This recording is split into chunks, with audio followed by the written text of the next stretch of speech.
పొలంలో 100 మొక్కలు నాటాను. పర్యావరణాన్ని కాపాడాలనే నా తపన. విధ్వంసమైపోతున్నటువంటి పర్యావరణాన్ని రక్షించాలని నా ఆరాటం.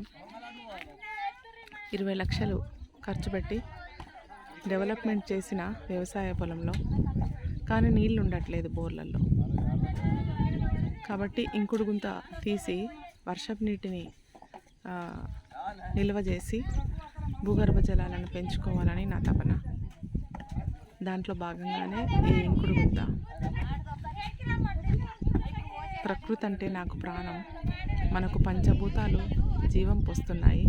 వాటి రుణం తీర్చుకోవాలంటే, ఈ పర్యావరణాన్ని కాపాడాలంటే ఒక మనిషి 20 మొక్కలు తప్పకుండా నాటాలి. నా వంతుగా ఒక 100 మొక్కలను నాటిన, కొన్ని చనిపోయాయి. ఒక 60 మొక్కలు ఉన్నాయి.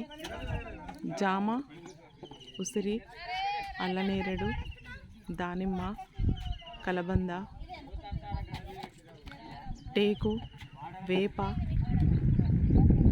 మామిడి, కొన్ని ఔషధ గుణాలు కలిగినటువంటి మొక్కలను కాపాడుతున్నాను. ప్రకృతిని మనం రక్షిస్తే ప్రకృతి మనల్ని రక్షిస్తుంది. ప్రకృతి దేవో భవ. జై తెలంగాణ.